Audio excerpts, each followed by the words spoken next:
Hello दोस्तों, स्वागत है आपका मेरे YouTube चैनल अफजलोजी में।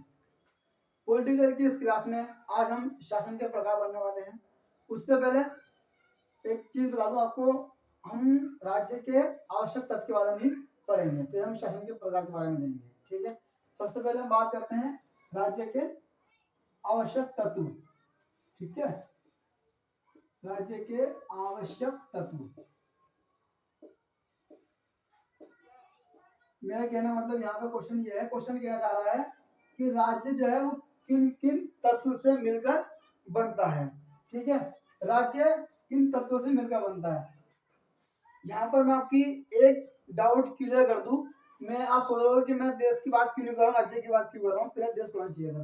तो मैं आपको बता दूं, तो ये राज्य जो होते हैं, हमारे जो देश है, भारत देश का संविधान है, उसमें राज्य को ही देश का दर्जा दिया गया है। यानी राज्य मीन्स देश, राज्य मीन्स देश। ठीक है, भारतीय संविधान में जब राज्य की जब बात चलती है तो मतलब देश की वहां पर बात चल रही है। जैसे कि आपने देखा होगा राज्य के नीति निर्देशक तत्व, इट मीन्स देश के नीति निर्देशक तत्व, ना कि राज्य के। ठीक है, अब हम पढ़ने वाले हैं राज्य के आवश्यक तत्व, यानी देश के आवश्यक तत्व, यानी देश किन किन तत्वों से मिलकर बनता है। आवश्यक मतलब कौन कौन से तत्व ऐसे हैं जो बहुत जरूरी है एक देश के लिए। तो बात करते हैं फर्स्ट ऑफ ऑल, पहले सबसे इंपोर्टेंट जो होता है सबसे पहले क्षेत्र। ठीक है, क्षेत्र में क्या होता है, एरिया। ठीक है, एरिया मतलब जगह। कोई देश जब बनता है तो सबसे पहले क्या होती है, वहां पे जगह होनी चाहिए, भूमि होनी चाहिए, एरिया होना चाहिए, क्षेत्रफल उसका होना चाहिए। ठीक है, तो वहां पे देश बन सकता है। दूसरा, पहला तत्व हो गया। दूसरा तत्व क्या होता है, जनसंख्या। जिस एरिया में जनसंख्या होती है, पॉपुलेशन, जनसंख्या। दूसरा राज्य का सबसे इंपोर्टेंट तत्व जनसंख्या। जहां पर जनसंख्या निवास करेगी वहां पर देश के तत्व में काउंट हो जाता है। तीसरा पॉइंट सबसे जो इंपोर्टेंट है वो है संप्रभुता। क्या है, संप्रभुता। ठीक है, और चौथा पॉइंट आपका जो आता है वो आता है आपका शासन। शासन मीन्स गवर्नमेंट, इसका मतलब होता है सोवर्निटी। ठीक है, अब मैं थोड़ा सा रिवाइज करता हूँ। सबसे पहले आपको बता दूं, किसी भी देश के लिए ये 4 आवश्यक तत्व हैं। ठीक है, जहां पर 4 तत्व पाए जाएंगे वहां पर वो देश बन जाता है। ठीक है, एक देश के अंदर ये 4 आवश्यक तत्व होने चाहिए। सबसे पहले क्या होना चाहिए, एरिया होना जरूरी है। ठीक है, एरिया होने के लिए ताकि वहां पर लोग रहेंगे। ठीक है, एरिया के साथ साथ वहां पर जनसंख्या होनी जरूरी है, वहां के लोग होने चाहिए। उसके बाद क्या है, संप्रभुता। अब संप्रभुता क्वेश्चन उठता है आगे, क्योंकि भाई एरिया, ठीक है भाई, ऑब्वियसली बात है, अगर एक परिवार है, परिवार अगर रहेगा तो कहाँ रहेगा, पहले एरिया रहेगा। ठीक है, उसके बाद पॉपुलेशन मतलब उसकी फैमिली परिवार हो गया। ठीक है, फैमिली परिवार के बाद ये समझ रही है कि भाई एरिया चाहिए, जनसंख्या चाहिए। संप्रभुता क्या होती है, संप्रभुता देखो, ये मैंने आपको पिछली वीडियो में बता चुका हूँ। संप्रभुता क्या होती है मैं आपको वापस समझाता हूँ। बिना किसी दबाव के अपने फैसले कौन से, चाहे वो आंतरिक हो, आंतरिक मतलब देश के अंदर हो, या फिर बाहरी हो, बाहरी मतलब देश के बाहर हो, जो भी फैसले बिना किसी दबाव के लेने में सक्षम हो, बिना किसी परेशानी के, बिना किसी दबाव के आजाद हो, स्वतंत्र रूप से वो क्या हो, अपने फैसले लेने में स्वतंत्र रूप हो, मतलब स्वतंत्र हो, अपने फैसले ले सके बिना किसी दबाव के, उसे बोलते हैं संप्रभुता। ठीक है, बिना किसी दबाव के फैसले लेना। जैसे एग्जांपल के लिए आपको समझाता हूं मैं। एग्जांपल, भारत देश की बात करते हैं। भारत देश में क्या हुआ, ठीक है, भारत देश में सन 2016 में नवंबर के महीने में नोटबंदी हुई थी। आपको पता है, डिमोनेटाइजेशन हुआ था। ठीक है, नोटबंदी हुई। ठीक है, अब उससे पहले, नोटबंदी से पहले आपको बताता हूँ, संप्रभुता जो है हमारे देश में किसको मिली हुई है। संप्रभुता हमारे देश में संसद को मिली हुई है। अब संसद के अंदर 2 अंग होते हैं, एक लोकसभा और एक राज्यसभा। अब लोकसभा या राज्यसभा, लोकसभा का जो सदस्य होता है वही क्या बनता है, वही पीएम बनता है। ठीक है, वही पीएम बनता है, और पीएम ही क्या है, वही एक तरह संप्रभुता है। संसद का जो अंग है, लोकसभा राज्यसभा का जो सदस्य होता है वही उनमें से एक पीएम बनता है। पीएम क्या होता है, वो संप्रभुता होता है, मतलब पीएम अपने फैसले बिना किसी दबाव के ले सकता है। फॉर एग्जांपल के लिए सन 2016 में नोटबंदी हुई थी पीएम मोदी के द्वारा। ठीक है, तो मतलब क्या थे, कोई प्रश्न नहीं था, किसी का कोई प्रश्न नहीं है कि भाई तुम क्यों कर रहे हो। अगर उन्होंने बोल दिया कि 500 के 1000 के नोट क्या होंगे, बंद होंगे, तो इसका मतलब क्या है, वो आगे चलन में नहीं रहेंगे। चलन मतलब ये किसी भी राज्य में, या दिल्ली, मुंबई, चेन्नई, कोलकाता, बिहार, जो भी स्टेट है वहां पर ये लागू कर दिया गया कि भाई ये पूरे देश में क्या हो गए, बेकार हो गए नोट, ये यूज में नहीं आएंगे। तो मतलब क्या है, नोटबंदी मतलब पीएम मोदी ने क्या करा है, संप्रभुता के माध्यम से अपने फैसले लिए हैं बिना किसी दबाव के। किसी स्टेट से नहीं पूछा कि भाई मैं ये नोटबंदी लागू करूँ कि नहीं करूँ, समझ रहे बात को, कि भाई बताओ मैं लागू तो कर रहा हूँ, दिल्ली में लागू कर रहा हूँ मैं, तो दिल्ली के लोग इसको मानेंगे नहीं मानेंगे, तो कोई प्रश्न नहीं है, वो किसी से नहीं पूछते हैं। ठीक है, इसलिए बोलते हैं संप्रभुता, आजादी रूप से फैसले लेना बिना किसी दबाव के। क्लियर है चीज, चलो ये लोकसभा को मिल गई। उसके बाद क्या है, शासन। शासन मतलब ऑब्वियसली बात है भाई, देखो एरिया भी है, जनसंख्या अच्छी खासी है, ठीक है, और संप्रभुता होनी जरूरी है। अगर संप्रभुता नहीं होगी, तीनों चीज है, अगर ये नहीं है तो क्या फिर वो देश क्या है, लाचार है, अपने फैसले खुद नहीं ले सकता है जो देश, तो वो तो बेकार ही है। ठीक है, तो संप्रभुता बहुत इंपॉर्टेंट है। उसके बाद शासन। अब बड़ी जनसंख्या हो गई तो उसको चलाने के लिए कुछ लोग होने चाहिए, कोई बोलते हैं लोगों का समूह होना चाहिए। ठीक है, तो बोलते हैं शासन, उसे बोलते हैं हम सरकार, लोगों का एक समूह ही सरकार होती है। ठीक है, तो किसी भी देश के लिए, किसी भी राज्य के लिए आपके इंपोर्टेंट तत्व कौन से होते हैं, ये होते हैं। ठीक है, अब नॉर्मल से एक बात मैं करता हूँ यहाँ पर। ठीक है, अगर आप बोलो कि भाई सेम तत्व राज्य के लिए भी होते हैं, मैं बोल दूं भाई मान लो दिल्ली, दिल्ली को मान लो फिलहाल एक राज्य मान लो, दिल्ली फिलहाल दिल्ली है एक्चुअल में केंद्र शासित प्रदेश में, मान लिया दिल्ली, मान लिया मैंने कि भाई दिल्ली जो है वो आपका राज्य है, मान लिया। ठीक है, क्लियर है। अब दिल्ली को हम ये बोल सकते हैं दिल्ली एक देश है, दिल्ली को हम बोल सकते हैं कि दिल्ली एक देश है, बताइए, क्योंकि सब लोग बोलेंगे भाई दिल्ली में एरिया भी है, दिल्ली में लोग भी रहते हैं, ठीक है, दिल्ली में शासन भी लोग कर रहे हैं, जैसे कि अरविंद केजरीवाल जी हैं दिल्ली में, आप आम आदमी पार्टी से नेता, मुख्यमंत्री वहां के, तो शासन भी कर रहे हैं। ठीक है, लेकिन वहां पे क्या नहीं है, वहां पे एक चीज नहीं है, क्या नहीं है, राज्यों को संप्रभुता का अधिकार नहीं है। हमारे देश के अंदर सिर्फ संसद को ही संप्रभुता का अधिकार है, बाकी राज्यों को संप्रभुता का अधिकार नहीं है। अगर राज्यों को भी संप्रभुता का अधिकार हो जाएगा तो जो देश के पीएम हैं, जो भी अगर कानून, कोई भी कानून लाएंगे, वो इन राज्यों से पूछना पड़ेगा। अब राज्य से पूछने लगा तो मतलब क्या हो गया, एक अलग देश हो गया। ठीक है, राज्यों को संप्रभुता का अधिकार नहीं दिया गया है, इसलिए वो क्या है, राज्य है। ठीक है, इसे क्लियर हो गई। ठीक है, चलो मैं एक चीज थोड़ी सी बताता हूँ संप्रभुता को लेकर। हमारे देश की सरकार अगर बाहर जाती है, हमारे देश की प्रधानमंत्री अगर बाहर जाते हैं, किसी देश का समझौता करते हैं, ठीक है, समझौता वो यहाँ पे पूछ के नहीं करते हैं कि भाई मैं ये करने जा रहा हूँ। ठीक है, तो वो जो उनको लगता है कि हाँ ये देश के विकास के लिए सही है, तो वो कर देते हैं बिना किसी दबाव के, बिना किसी परेशानी के। ठीक है, ये आजादी है। दूसरी आजादी, देश के अंदर मान लो कि कुछ गड़बड़ चल रही है, कुछ परेशानी चल रही है, ठीक है, तो उस चीज को लेकर मान लो भूमि अधिग्रहण बिल आया था, ठीक है, तो वो बिल पास करवाया, जीएसटी आया वो बिल पास करवाई। ठीक है, तो ये सब काम कौन करता है, संसद करती है। बस समझ रहे हो, तो संप्रभुता का अधिकार उन लोगों को यही है कि वो बिना किसी दबाव के अपने फैसले ले सकते हैं। ठीक है, तो ये चीज समझ में आ गई, आवश्यकता थी। ठीक है, अब हम पढ़ेंगे शासन के प्रकार। ठीक है, फिलहाल आप देख लीजिए, स्क्रीनशॉट ले लो, अगर इश्यू है तो मैं इसको मिटा रहा हूँ। ठीक है, अब हम पढ़ने वाले हैं शासन के प्रकार।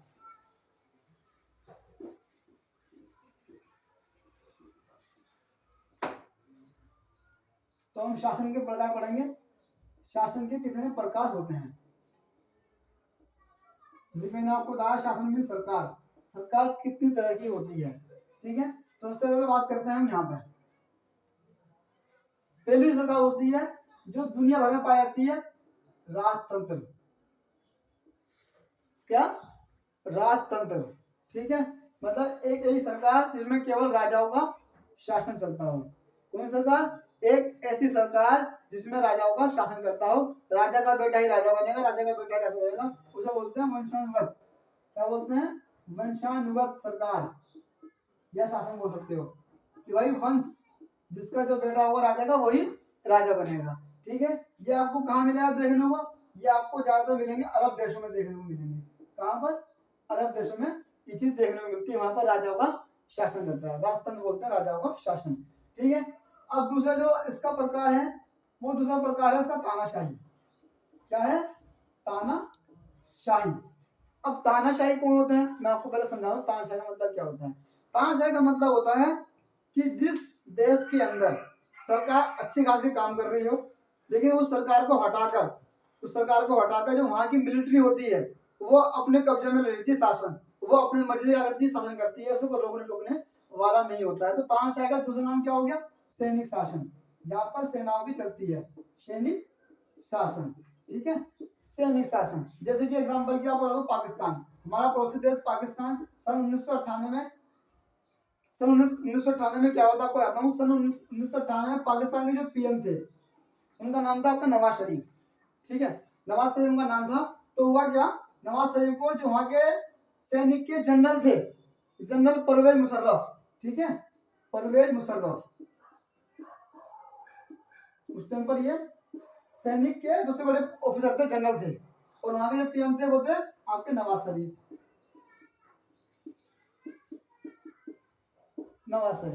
तो हुआ क्या, हुआ ये कि जो नवाज शरीफ की सरकार थी इन्होंने क्या कर दी, हटा दी, तख्ता पलट कर दिया वहां पर। ठीक है, तख्ता पलट करने के बाद तो परवेज मुशर्रफ ने क्या करा, पाकिस्तान पे क्या कर लिया, अपना हक जता लिया। ठीक है, तो अपनी मर्जी से उन्होंने शासन चालू कर दिया, उसे बोलते हैं तानाशाही। सैनिक शासन या तानाशाही, जिसमें अपनी मर्जी से वो लोग शासन करते हैं, लोगों की परवाह नहीं होती है, सरकार को लोगों की परवाह होती है, विकास की बात होती है, बेरोजगारी की बात होती है, महंगाई बढ़ने की बात होती है, यहाँ कोई मतलब नहीं होता है। ठीक है, चलो आगे बात चीज। ठीक है, अब इसमें तानाशाही को लेकर एक बात और मैं आपको बता दूं, तानाशाही को लेकर सन 2011 में, सन जब भाई 1998 में इतनी तानाशाही बढ़ गई थी पाकिस्तान में, बाकी और अलग अलग देशों में बढ़ती रहती है। सन 2011 में अरब देशों में क्या हुआ, अरब देशों में क्रांति हुई। क्या हुई, क्रांति हुई। क्रांति मतलब होता है बदलाव। बदलाव ये क्यों हुई उसकी बताता हूँ मैं, इसे हम अरब क्रांति भी कहते हैं, सन 2011 में जो हुई थी। अब ये क्यों हुई, ये इसलिए हुई क्योंकि एक अरब देश में एक जगह का नाम है टूनिशिया। क्या नाम है, टूनिशिया। टूनिशिया के एक जो नागरिक है वहां का, ठीक है, टूनिशिया का एक नागरिक था, फल विक्रेता था, यानी फल बेचता था वो। उसने क्या करा, इस तानाशाही के खिलाफ, तानाशाही के खिलाफ टूनिशिया के नागरिक ने अपने आप को तेल रख के आग लगा दी।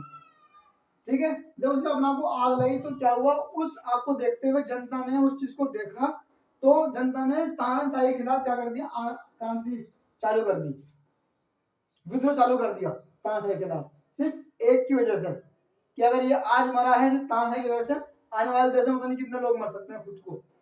और ये गुस्सा क्यों था, ये गुस्सा ही था क्योंकि बेरोजगारी इतनी आ गई थी, कोई बेरोजगारी बात नहीं करता था, तो उन्होंने खुद को आग लगाई। तो अरब देशों में क्या हुआ, क्रांति आई सन 2011 में। ठीक है, उन्होंने तानाशाही के खिलाफ क्या कर दिया, विद्रोह बोल दिया। क्लियर चीज। ठीक है, ये तो तानाशाही ये सरकार काम करती है। उसके बाद ये तो आपका पहला पॉइंट हो गया सरकार का, ये हो गया आपका दूसरा पॉइंट। अब तीसरा पॉइंट क्या होता है, तीसरी सरकार कौन सी होती है, तीसरी सरकार होती है आपकी साम्यवाद। अब आप बोलोगे सर ये क्या होता है, साम्यवाद।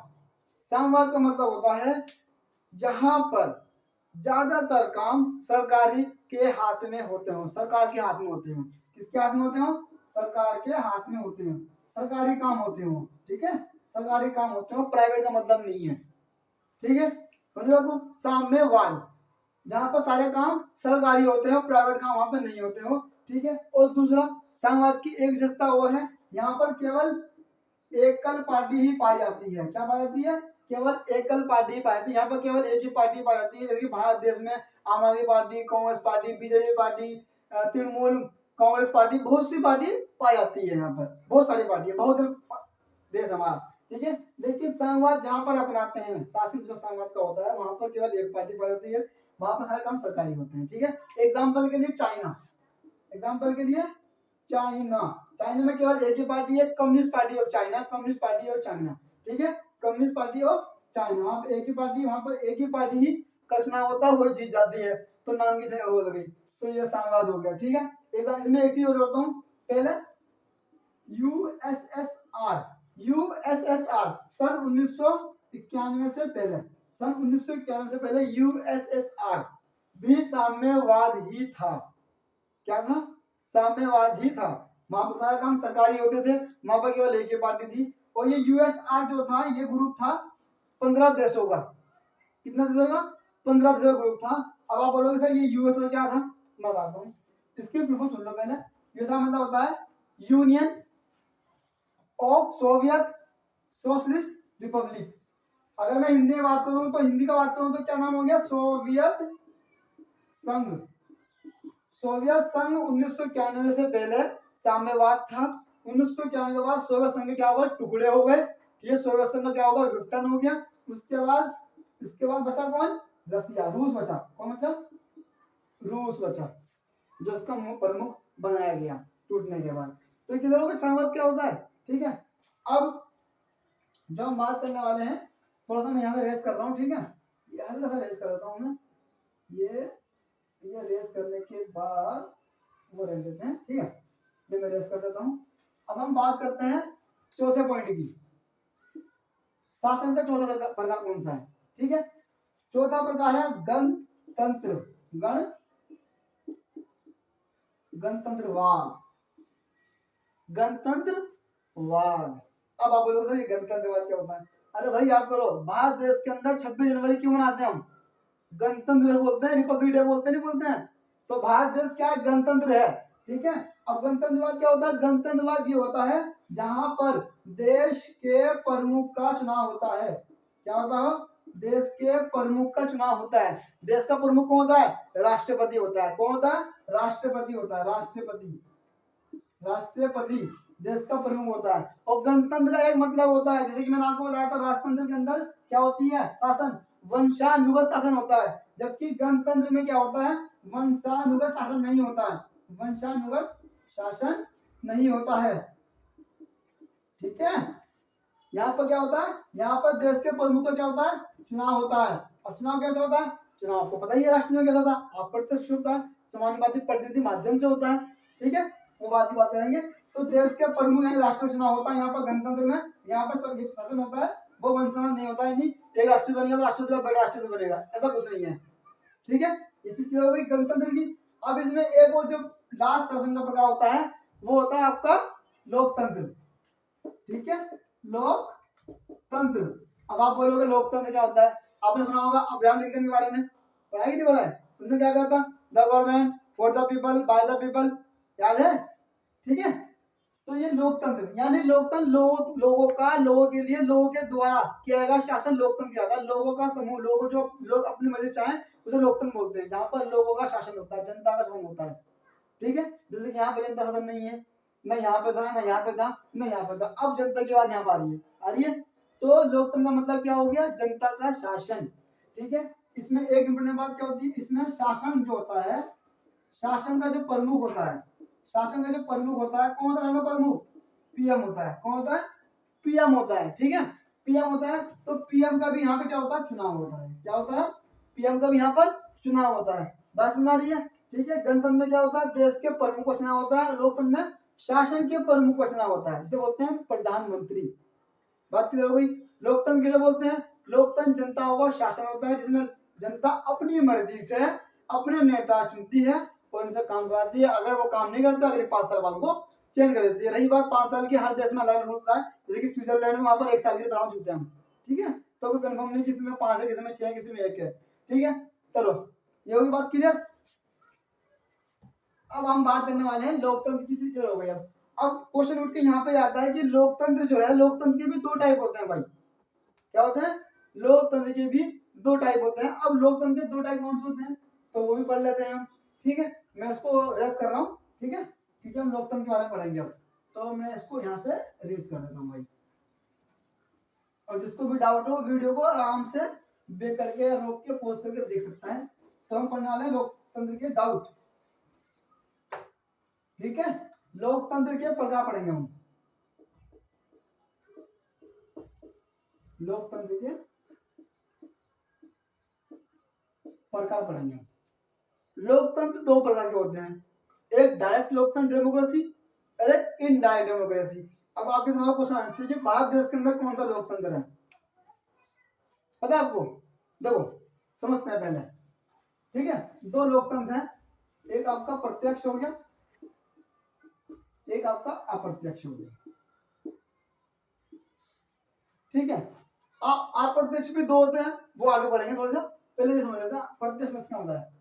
प्रत्यक्ष लोकतंत्र वह लोकतंत्र होता है जिसमें लोग अपने फैसले खुद लेते हैं। खुद इन द सेंस वहां पर कोई नेता नहीं होता, तो वहां पे कोई प्राइम मिनिस्टर नहीं होता, वहां पे कोई नहीं होता है, वहां पे सिर्फ जनता ही क्या होती है, मेन होती है। जनता अगर जैसे कि आपने सुना गांव में पंचायत होती थी, ठीक है, कि 5 लोग है भाई, मतलब नॉर्मल सी बात है, जनता वही मान लो 20 लोग हैं एक देश के अंदर, नॉर्मली बात मान लो। अब 20 देश को शासन चलाना है तो वो क्या करेंगे, अपने एक नेता चुन लेंगे भाई, कि भाई एक मुखिया बना लिया हमने, आपके ऊपर हम काम करेंगे, ये होगा। तो ये प्रत्यक्ष लोकतंत्र में क्या होती है, जनता और भागीदारी होती है डायरेक्ट, खुद नियम बनाती है, खुद ही फैसले लेती है, ठीक है, ये चीज क्लियर हो गई। अब अप्रत्यक्ष लोकतंत्र क्या होता है, अप्रत्यक्ष लोकतंत्र वो होता है जिसमें जनता अपने नेता को चुनती है। यहाँ पे क्या होता है, जनता खुद शासन कर रही है, अप्रत्यक्ष में क्या है, जनता अपने नेता को क्या कर रही है, चुन रही है, क्या कर रही है, अपने नेता को चुन रही है, और उस नेता से क्या बोल रही है, भैया हमारे लिए काम करो, हमारे लिए विकास करो, ठीक है, इसे बोलते हैं अप्रत्यक्ष लोकतंत्र। अब क्वेश्चन यहाँ उठेगा कि भैया हमारे देश के अंदर प्रत्यक्ष लोकतंत्र क्यों नहीं अपनाया गया, है ना, तो मैं आपको बता दूं, प्रत्यक्ष लोकतंत्र जो है वो कम आबादी वाले क्षेत्र में ही, जहाँ पर कम आबादी होती है वो वहीं के लिए सही है, ठीक है। अब मान लो भारत देश क्या आपको पता ही है 140 करोड़ आबादी हो रही है, अब 140 करोड़ आबादी लोग अगर संसद के अंदर घुस जाएंगे तो संसद तो बावली कर जाएगी संसद, तो समझ लो। अब संसद के अंदर बैठने की जगह 500-550 लोगों की, अब वो 40 लोग कहाँ बैठेंगे भाई, तो इसलिए हमारे देश ने क्या अपनाया, अप्रत्यक्ष लोकतंत्र को अपनाया। इसमें कहा भैया ठीक है 10 लाख, इसमें 10 लाख आबादी पर, कितने आबादी पर, 10 लाख आबादी पर हम एक एमपी चुनेंगे, क्या चुनेंगे, 10 लाख आबादी पर हम एक एमपी चुनेंगे, एमपी मतलब मेंबर ऑफ पार्लियामेंट चुनेंगे, कि भैया एक एमपी का मतलब क्या है, एक एमपी का मतलब है कि वो 10 लाख लोगों की आवाज है, कितनी, 10 लाख लोगों की आवाज है। अब बात समझ आ गई। तो ऐसे हम क्या करते हैं, अपने नेता चुनते हैं कि भाई 10 लाख आबादी पर एक नेता, 10 लाख आबादी पर एक नेता, 10 लाख आबादी पर एक नेता, बात समझ आ गई, क्लियर है चीज, ठीक है, ये हमने अप्रत्यक्ष अपना नेता बनाते हैं यहाँ। अब क्वेश्चन यहाँ पर आता है, तो ये अप्रत्यक्ष लोकतंत्र भी 2 तरह के होते हैं, ठीक है। अब 2 तरह के कौन कौन से होते हैं, ये बता के मैं अपनी वीडियो कंप्लीट कर रहा हूँ, ज्यादा लंबी नहीं खींचूंगा, ये समझ लीजिए, ये भी जरूरी है। तो कौन कौन से होते हैं, तो एक होता है आपका अध्यक्षात्मक, अध्यक्ष यात्मक, एक होता है संसदीय, संसदात्मक, अध्यक्षात्मक और संसदीयात्मक। अब इसमें क्या होता है, अब अभी सोचो, अब इसमें यह होता है, इसमें अध्यक्षात्मक में नामात्र और वास्तविक, नामात्र और वास्तविक, एक तो देखो ऑब्वियसली मैंने आपको बताया देश के अंदर 2 तरह के शासन होते हैं, एक देश के प्रमुख होते हैं, एक शासन के प्रमुख होते हैं। जैसे कि मैंने आपको कहा देश के प्रमुख कौन, राष्ट्रपति, और शासन के प्रमुख कौन, प्राइम मिनिस्टर। तो इसमें जो आपके नामात्र हैं, नामात्र भी राष्ट्रपति हैं और वास्तविक भी राष्ट्रपति हैं, लेकिन संसदीय में नामात्र, नामात्र और वास्तविक, नामात्र अब कौन है, राष्ट्रपति हैं, नामात्र कौन है, राष्ट्रपति है, और वास्तविक कौन है, आपके प्राइम मिनिस्टर है, कौन है, ये चीज। अब मैं जैसे आपको बता दूं, अध्यक्षात्मक में नामात्र और वास्तविक जो हेड होते हैं, मुख्य होते हैं, वो राष्ट्रपति ही होते हैं, जबकि संसदीय में नामात्र है और वास्तविक हेड यानी मुखिया, वास्तविक मुखिया प्राइम मिनिस्टर होते हैं, और नाम के लिए कौन से होते हैं, आपके राष्ट्रपति होते हैं। अब क्वेश्चन यहाँ उठ के आता है कि भैया ये बताओ भारत ने कौन सा लोकतंत्र अपनाया, अप्रत्यक्ष अपनाया, अप्रत्यक्ष में कौन सी शासन विधि अपनाई, तो कौन सी अपनाई, संसदीय शासन विधि अपनाई। अध्यक्षात्मक किसने अपनाई, यूएसए ने अपनाई, किसने अपनाई, यूएसए ने अपनाई। संसदीय किसने अपनाई, संसदीय अपना अपने इंडिया ने, किसने अपनाई, अपने भारत देश ने। बात समझ आ गई। अब यहाँ पे एक चीज मुझे मैं बताने वाला हूँ जो लास्ट है, वो इम्पोर्टेंट बात है, ठीक है। अब देखो संसदीय किसका पार्ट है, लोकतंत्र का पार्ट है, अप्रत्यक्ष लोकतंत्र का पार्ट है, ठीक है। यहाँ पे मैं एक चीज क्लियर कर रहा हूँ कि यूके के अंदर भी संसदीय शासन प्रणाली को अपनाया गया है और अप्रत्यक्ष लोकतंत्र को अपनाया गया है, ठीक है। लेकिन यूके में आपने सुना होगा, यूके में रानी होती है, सुना आपने, रानी एलिजाबेथ 2, रानी एलिजाबेथ 3, द्वितीय तृतीय, सुना ना।